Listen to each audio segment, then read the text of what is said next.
Welcome to Anxiety Unpacked, a concise lecture that explores common anxiety types and practical tools to manage them.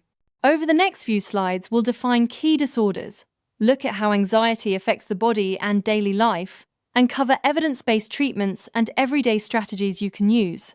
Think of this as a guided tour from understanding symptoms to building realistic skills for recovery.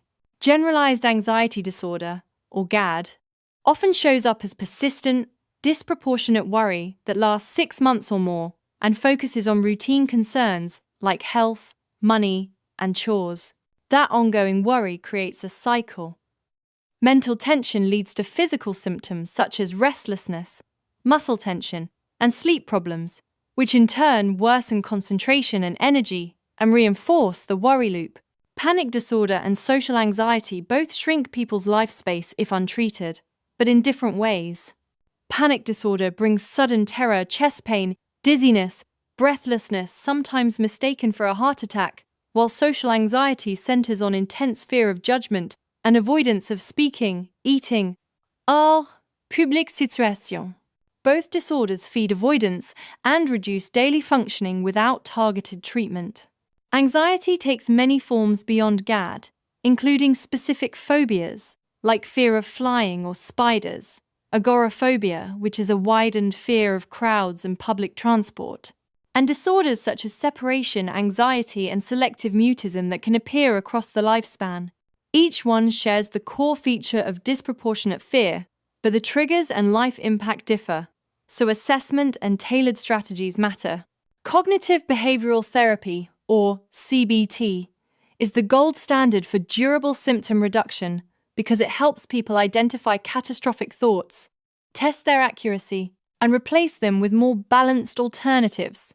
Combined with gradual exposure and behavioral experiments, CBT reduces avoidance and builds confidence. For many people, 12 to 20 focus sessions produce meaningful, lasting improvement in symptoms and daily functioning. Treatment and coping tools often work best together.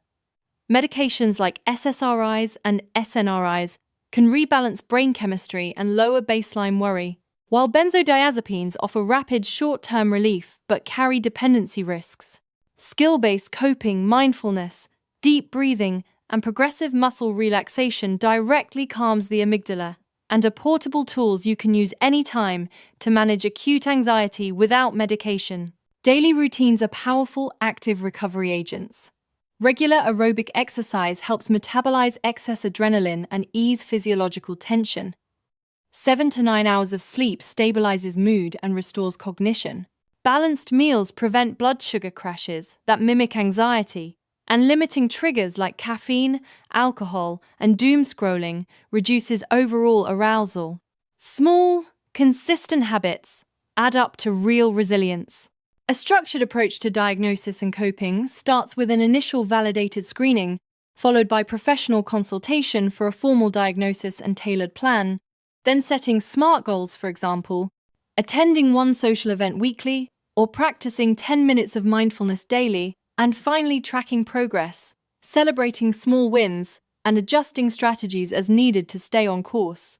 In short, anxiety disorders are common, treatable medical conditions, not a personal weakness.